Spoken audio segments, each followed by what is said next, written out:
우리 입장 도저히 희망이 안 보이는 걸까요? 어제 한 줄기 희망이 조금 생기긴 했습니다. 상호관세 발효를 하루 앞두고 한독수 대통령 권한대행이요.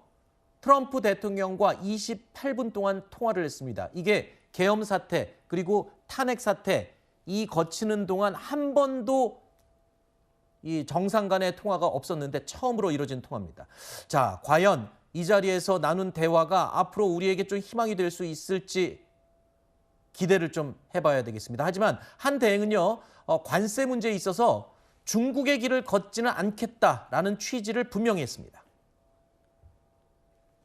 So we will take a very cooperative position on this, and we will promote the dialogue. And we have a lot of experience with that kind of, finding out the mutual benefit But to be clear, between the two countries. you do anticipate that this 25% tariff level will not stay.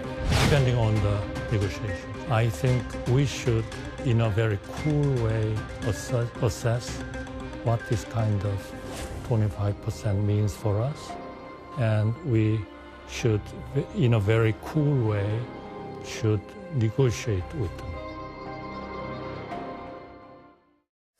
트럼프 대통령 지금 중국과 본격적인 전쟁을 치를 준비를 하기 때문일까요? 동맹 국가들과는 우선적으로 좀 협상을 하라고 지시를 했다는 겁니다. 자, 그렇다면 우리에게는 뭔가 좀 여지가 생긴 게 아닌가 싶은데 문제는 또 의심스러운 거는 한덕수 권한대행과 통화 중에 우리에 대해서 원스톱 쇼핑 얘기를 했어요. 이건 또 무슨 뜻입니까? 그러니까 원스톱 쇼핑은 어떤 거냐면 이제 관세와 연동해서 다른 현안들도 같이 풀어나가겠다라고 이제 보고 있는 겁니다. 일괄 협상을 하자. 맞습니다. 이군요. 네, 그래서 이제는 관세라는 거를 지렛대 삼아서 다른 문제도 풀겠다는 건데 지금 이제 화면도 나오고 있죠.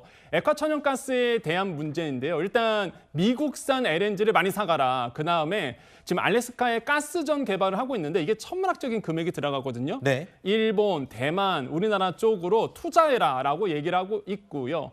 방위비 분담금도 아마 연기해서 처리할 것 같습니다. 이제 방위비 자체가요. 사실상 지금 트럼프 대통령의 그 후보 시절에 공약으로 본다 그러면 14조 7천억 원 정도를 이제 우리 쪽으로 이제 부담하라라고 얘기하고 있는 건데 네. 이게 원래 조 바이든 대통령 전 대통령 때 2026년도 방위비 협상을 어떻게 했냐면 1조 6천억 원으로 합의를 했었습니다. 그럼 이거에 대비해서 9배가 넘어가는 거예요. 그렇죠. 그 금액을 이제는 다시 책정하자 이렇게 얘기하고 있다 보니까 이 원스톱 쇼핑을 통해서 이런 문제까지도 다 트럼프 대통령은 계산을 하고 있다라고 이제 보시면 되겠습니다. 철저한 비즈니스맨인 것 네, 같아요. 맞습니다. 사실 방위비 분담 문제는 우리는 이미 결정이 끝난 문제이기 때문에 건들 필요가 없다라고 계속 우겨왔지만 네. 우긴 게 아니죠. 합리적으로 우리가 입장을 얘기해 왔지만 트럼프가 듣질 않았어요. 그런데 네. 결국엔 관세를 걷다 갖다 붙여서 또 일괄 협상하자 그러니까 과연 우리가 희망이 될지 이 상황을 타개할 수 있는 희망이라고 생각을 했는데 또 어떻게 될지 두고 봐야 되는 문제가 된 겁니다. 네. 그렇죠. 자, 이런 상황에서 일본은요, 정말 발빠르게 움직였죠. 우리가 좀 국내 상황이 안 좋은 동안 일본은 여러 차례 미국과 접촉하고 이 연락을 시도를 했던 걸로 알려지고 있습니다. 그리고 우리보다 앞서서 관세 협상에 나섰었는데 그렇다고 해서 트럼프가 들어줬을까요? 반응은 뜨뜻미지근했죠.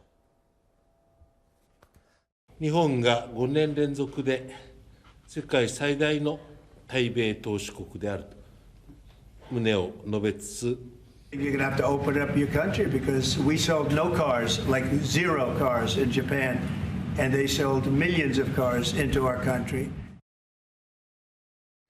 자, 일본의 이시바 총리 우리보다 먼저 움직였고 더 부지런히 움직였어요.